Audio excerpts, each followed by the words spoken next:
our brain, what does it look like inside, and how do emotions work, and how is it all interconnected and, you know, chemically and whatnot inside our brain / mind.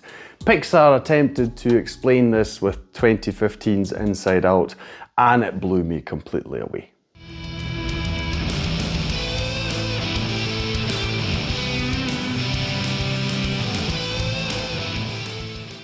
Hi, my name's Stu and welcome to another review video on Flying Wiener.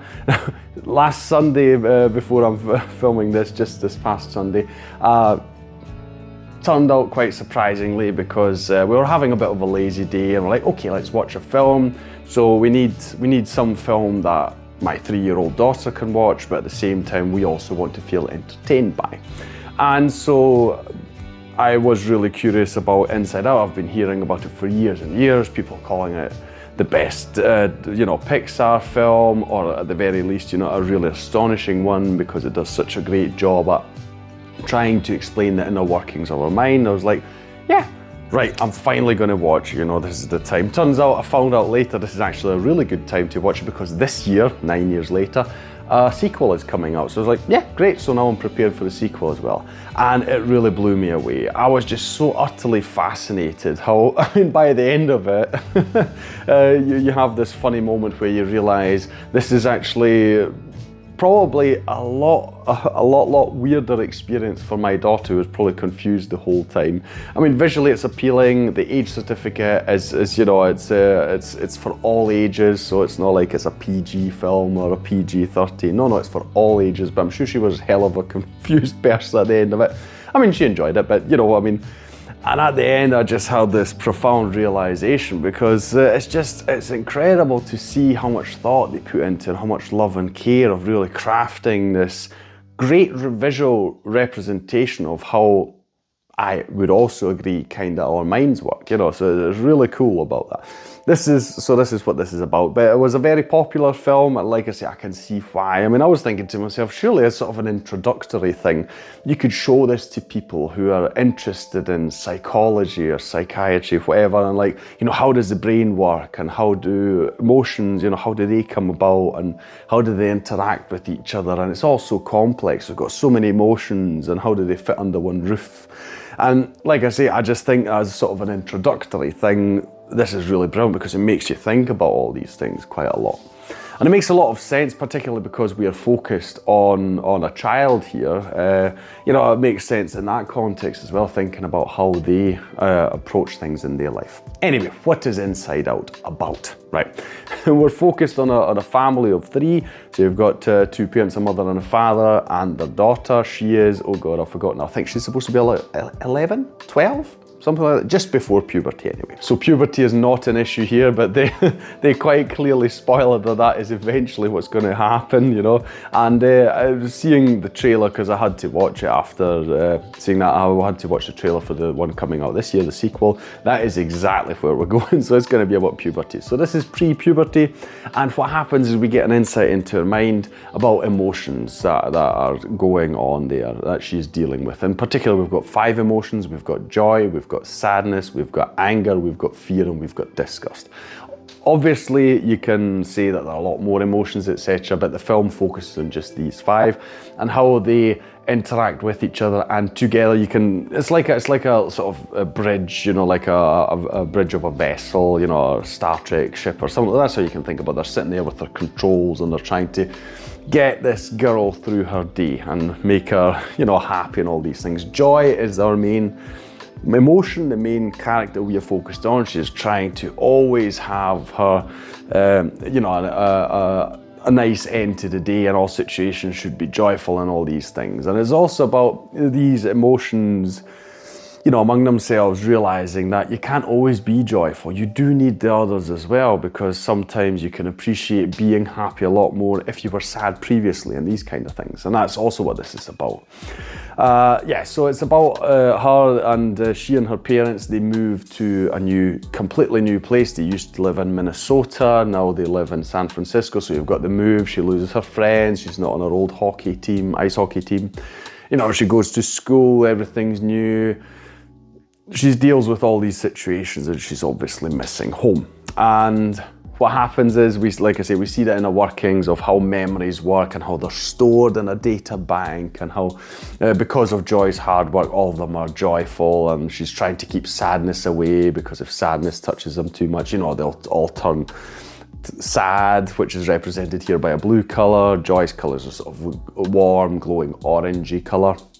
Then you've got, you know, anger with red, fear with purple, and disgust with green. And yeah, so they've got this, all these memories going, and then you see how these memories, they create within her mind these islands. You've got a family island, you've got hockey island, you've got friendship island, and they all represent all these situations that she has in her life and all these experiences and things that, well, yeah, just emotionally give her a lot of support. And what happens in the film is there's I mean, I don't want to spoil it too much, but there's an incident within their headquarters, their bridge. There's an incident where Joy and Sadness, they leave the bridge, right? So they are sort of kicked out, I'll call it. Not really, but you know, they're removed, okay? They're removed from the bridge, and so the only ones left in charge are anger, fear, and disgust. And they have to try and, while they're hoping for the return of Joy and Sadness, they're steering this girl through her life, which, at least as far as she's concerned, leads to her thinking about everything used to be better in Minnesota. So she's thinking about running away and going back to Minnesota. So it's going really off the rails in terms of this little girl's life. And while that's going on, that's one side of the story, we can see Joy and Sadness, how they travel through the mind and the memories and all these kind of things, and the inner workings. We get to see a lot more of them. You see the memory banks and all these old forgotten memories, and they're just trying to find their way back to headquarters because they know a lot is going wrong and they want to get the ship back on course. And that's the main story. So that's what's happened. So we've got this little girl who is feeling a lot of emotions with this new life situation she finds herself in, missing her old one and trying to figure out, you know, how she's going to continue. And at the same time, we've got 2 of these 5 emotions who are not where they're supposed to be, and they can't influence this little girl. That's why it's going off the rails, and they have to try and get back.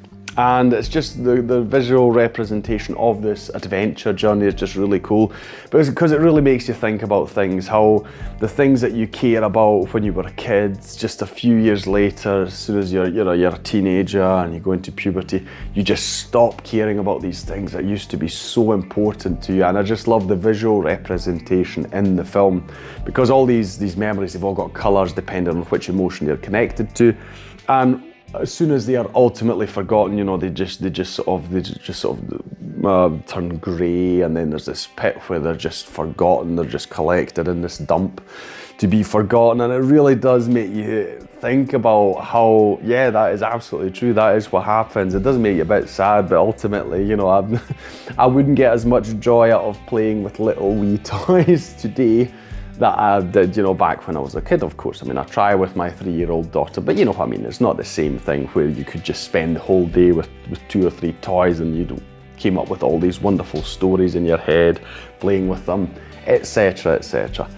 But also the interconnection between all these things, because I mean, because the 3 emotions left in charge, because they are not really handling it well, we see how these islands where these emotions were collected and turned into these really strong emotional ties and support things that the girl has in her life, they start breaking down, you know, so like she breaks off the friendship with her used to be best friend, and so we have Friendship Island that just sort of breaks apart, falls apart, you know, crashes down. And it keeps going because she's angry all the time, because anger's, you know, literally got the, well, it's not a wheel, it's got his levers, but you know what I mean, so he's pulling the levers. And she just flunks her hockey tryout, so Hockey Island falls apart. And it really, like I say, I think it's just a wonderful representation of how these things actually happen in your brain. When things happen, you know, when you get sad, when you get angry, when you sort of lose your orientation. I mean, I don't mean an actual, you know, oh God, where do I go? But, you know, sort of emotionally, when you're not sure of how to proceed in life, you know, it really is just, and I'm not doing a good job of explaining it. But I do hope I'm really getting you really interested if you like those kind of topics. But they also just have great visual representations of things. Just one slight spoiler, but I thought it was brilliant. A train of thought. I mean, we know what a train of thought means. Well, in this film, it's an actual train, you know, that goes through, and I just love those kind of puns, yes, but you know, just visual representations. They're very clever. It's done really cleverly. You also examine the topic of imaginary friends, for instance. That's something that not everyone has. I mean, I can't remember at least having an imaginary friend. I've never been told that I had one. But we have one here, and obviously long forgotten, but so cherished memories. And it just, yeah, it makes you think about a lot of these things. Memories, emotions, how it all ties in. It's lovingly made, the acting is great. I love the design of everything, in particular the character's hair. It's got this interesting texture to it. I felt myself being drawn to it with my eyes just looking at it the whole time. I was like, that looks amazing. I love the design. So I'm really looking forward to the second part. I mean, it's definitely going to be really crazy with puberty coming along, I'm sure. But I hope that it's at least as insightful as this was, because it really, like I say, it really makes you think about things. And like I said, I've got a 3-year-old daughter, so it really makes me think about how she experiences the world as well. Makes me appreciate that sometimes she has trouble, you know, reconciling with her emotions and situations that go on in everyday life. Anyway, I think I've talked about it enough. I really do hope this has been a glowing recommendation. Watch it. You know, it's a really fascinating film. I love it a lot. I thought it was great. Possibly the best Pixar film ever. I haven't seen all of them, so I can't judge, but I would put it up there definitely. So it's definitely a contender for it, easily.